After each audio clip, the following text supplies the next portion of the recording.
precisamente abordar el tema.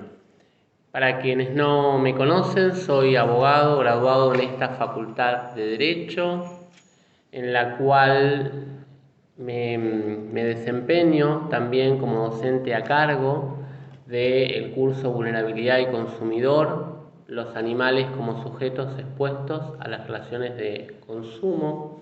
Martín Testa es mi nombre, martintesta@derecho.uba.ar es mi correo electrónico, desde ya quedo a disposición.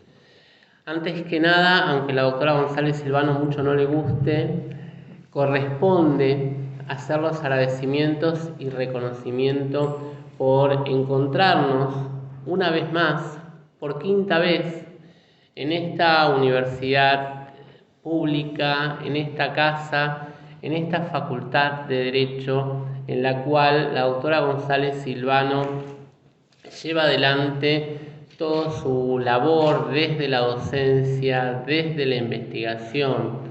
También la he visto llevar adelante en sus comienzos desde la extensión, siempre trabajando a favor de los sin voz, los vulnerables, y desde el 2015 en particular desde la materia de derecho animal que lleva a su cargo y que me honra integrar el equipo docente. Con lo cual, muchas gracias a la Universidad de Buenos Aires, a las autoridades, en el nombre de la persona de la doctora María de las Victorias González Silvano, porque corresponde el reconocimiento. Y ahora sí, con respecto a esta intervención, sí. Vamos a decir algo que es la verdad y Martín no lo está diciendo. Martín fue alumno mío de Derechos Reales hace no sé cuántos años, con lo cual se delata mi edad. O sea, fue mi estudiante en Derechos Reales a las 7 de la mañana, de 7 a 8:30. Después nos encontramos en otras partes. Después pasó a dedicarse al consumidor, aceptó el convite de ser parte en el manual y después vino a la materia de derecho animal y después se logró, el doctor Chita refirmó la materia que él es adjunto, que es vulnerabilidad del consumidor, que se llama los sujetos expuestos, o sea que tiene una carrera como investigador y como docente propio, pero yo tengo que asumir que yo fui su docente de reales hace muchos años, con lo cual puedo traer su motivo. Muchas gracias.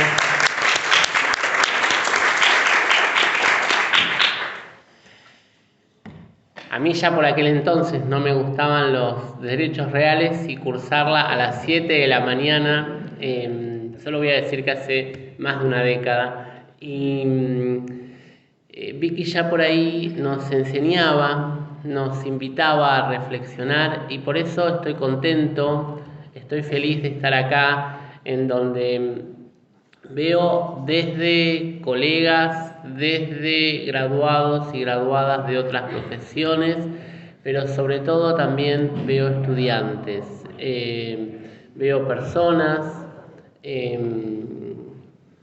que se están formando en esta casa y eso es importante porque este encuentro nos invita a reflexionar sobre los derechos de los animales no humanos. Y es importante que también las generaciones actuales, las generaciones futuras, se vayan formando en una rama como el derecho animal que cada vez va consolidando su autonomía y va cada vez estando más presente.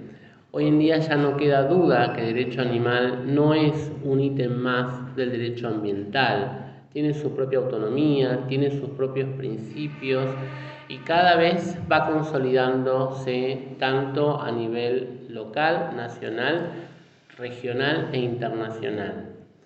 También es un honor integrar este panel y estar en este encuentro en el que en el día de ayer ya Verónica Ortiz también tiene discípulas, tiene gente de su equipo que nos ha invitado a compartir una ponencia ganadora, pero que debiera ser conocida, publicada, divulgada porque nos invita también a pensar el derecho animal que queremos, haciendo un recorrido y también teniendo en cuenta que esto es algo que está destinado precisamente a los sin voz de acá, pero también a los sin voz de los países limítrofes. Por eso es una alegría ver que participan personas de diferentes ciudades, de distintos ámbitos, que vienen y que están presentes hoy aquí en este encuentro. A Elba Tiburzi hace años que la conozco y que la veo siempre trabajar en la gestión, en la protección y en la defensa. Hace años que tuve el placer de conocerla, siempre invitándonos a pensar la legislación que necesitábamos, sea a nivel nacional o también desde lo que hoy nos ocupa para el panel del día de la fecha, diferentes regulaciones que también pueden darse a nivel provincial o a nivel local. Porque precisamente no es ninguna novedad que, y ahora sí ya me centro más en mi participación del día de la fecha, que tener una presencia en el mercado conlleva una responsabilidad. Por eso es importante. Hoy en día, por ejemplo, la Constitución Nacional nos habla en los nuevos derechos que se han incorporado, las nuevas garantías que se han sumado a partir de la última reforma del año 94, por ejemplo, del deber de información. Y no cabe duda del deber de información, de esta información eficaz, de esta información clara, de esta información detallada, como así tampoco de la dignidad como causa fuente de los derechos fundamentales, tanto de la dignidad humana como de la dignidad animal. Y en eso el fallo Cecilia es bastante esclarecedor al respecto. Lo cierto es que estos mandatos constitucionales tenemos que verlos en cada caso concreto. Por eso, como los expositores que han trabajado desde la conferencia y la conferencia inaugural del día de ayer, después las ponencias, los distintos paneles que se han sucedido. Hoy también en el panel anterior se ha hablado mucho al respecto. Yuri lo señalaba también en casos particulares cuando hablaba del tema del contrato de transporte, de aeronavegación. Es importante ir pensando las distintas regulaciones específicas, porque los mandatos constitucionales están y la regulación a nivel general, a nivel nacional también, pero necesitamos seguir mejorando, perfeccionando, porque nadie duda, por ejemplo, que hoy en día quien puede prever tiene también responsabilidad, ¿sí? Llamémoslo principio de Peter Parker, llamémoslo como lo queramos llamar, el código lo regula como responsabilidad por previsión contractual. Quien puede prever, y en este caso las guarderías, los pensionados, los paseadores, tienen una responsabilidad a nivel civil, además de la que les puede corresponder en el ámbito penal. No nos olvidemos también de la responsabilidad civil. ¿Por qué? Porque la responsabilidad civil sí tenemos contemplada la responsabilidad subjetiva, la negligencia. Y quien le quita la vida a un animal también responde. Y eso hoy en día lo tenemos.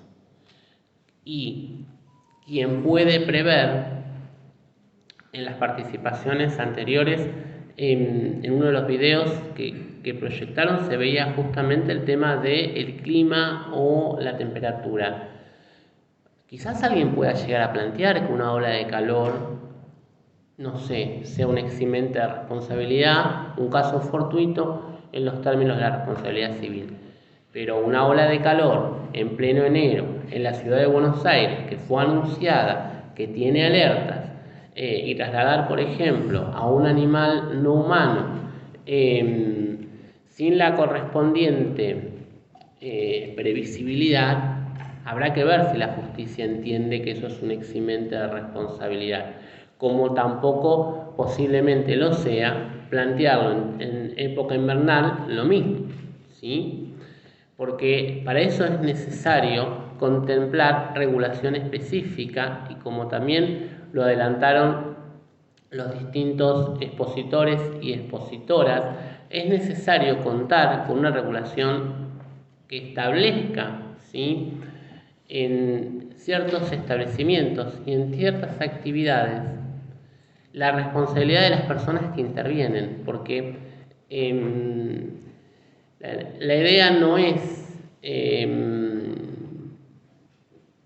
poner un manto de quizás mercado oscuro, pero lo cierto es que hay un mercado. El derecho animal es un negocio y esto no excede a la responsabilidad que les ocupa a los pensionados, a los cuidadores, a las guarderías, ¿sí? Y lo cierto es que eso ya de la legislación que hoy tenemos, ¿sí?, podemos llegar a interpretarlo. Claro, por supuesto, en el panel anterior se detallaba lo que cuesta llegar a lograr el reconocimiento de familia multiespecie. Imagínense la responsabilidad cuando estamos frente a este tipo de actividades. Pero lo cierto es que son actividades que se dan en un mercado, y un mercado que tiene que ser regulado. Y esa regulación es necesaria para garantizar los derechos e intereses básicos de los destinatarios finales de esos servicios. Y eso es importante porque hoy en día ya contamos con una responsabilidad civil que puede ser subjetiva por un factor de atribución, dolo o culpa, pero también el derecho del consumidor desde fines de la década del 90 nos establece, revoluciona el derecho, nos establece una responsabilidad objetiva. Quien lleva adelante una actividad en el mercado puede responder por las consecuencias que eso genera. El fallo Mosca ya tiene más de 2 décadas. ¿Y por qué no podemos aplicar el fallo Mosca cuando se trata de animales no humanos? El fallo Hotel General Paz, ¿por qué no se puede aplicar cuando la actividad involucra a sujetos de derecho, personas no humanas? Por una cuestión especista, porque el Código Civil los regula como cosas, por supuesto que eso es un obstáculo, pero necesitamos una regulación específica que vaya contemplando las distintas situaciones, y todo comienza con la educación. Por eso, como también se había mencionado anteriormente, la educación nos empodera, la educación nos posiciona, nos jerarquiza, y hay que empezar a justamente jerarquizar el servicio que se brinda por los destinatarios, y eso es importante porque lo que está en juego, como han señalado tanto Elba Tiburci como los demás, la vida, la dignidad, la salud, la seguridad, ¿sí?, derechos e intereses básicos de los animales no humanos están involucrados en esta actividad. Y quien quizás no tenga la intención de generar un maltrato, lo cierto es que puede tener responsabilidad igual, porque no se preparó, porque está llevando 10 o 15 perros, porque hizo el 5.º paseo del día, porque no tiene un médico, porque no lleva adelante un correspondiente control de los animales. Y en las regulaciones lo que necesitamos es eso. Bueno, está bien, si un pensionado no esté obligado a tener un médico, pero sí que tenga por lo menos el contacto de una clínica a 1 o 2 kilómetros. Después podremos ver en la regulación específica estas cuestiones, pero no tenerlo conlleva responsabilidad, porque eso se pudo prever, y si se pudo prever, se tiene que responder. Porque además es una actividad que muchas veces se hace de forma lucrativa. Entonces se necesita que se prepare para poder eventualmente brindar un trato que no es ni nada menos que garantice la vida, la seguridad, la dignidad y la seguridad de los animales no humanos. Necesitamos regulaciones que nos establezcan la cantidad de paseos que puede llevar adelante. Necesitamos una regulación que nos establezca precisamente este bienestar, esta seguridad, esta dignidad, ¿sí? Que el perro cuando sale a pasear, salga a pasear, y que eso no esté involucrado en su seguridad. Hoy en día, si lo pensamos de una persona humana, esto no está en discusión. La responsabilidad por servicios o la responsabilidad por productos, ¿sí? Y cuando involucra a un animal no humano, ¿por qué está en discusión? Ya tuvimos el caso Chesum, que justamente nos remarcaba la responsabilidad de las veterinarias o también de los servicios de peluquería canina. La idea no es blanco, negro, unos contra otros, sino trabajar en conjuntos, trabajar en equipos, gestionar los conflictos y poder prevenir, porque eso va a garantizar mayor dignidad, mejores derechos para los intereses, esto del interés superior del animal no humano. Después podremos discutir en cada caso regulación. La doctora Loyola había marcado varios aspectos muy interesantes, me parece que ese es el camino.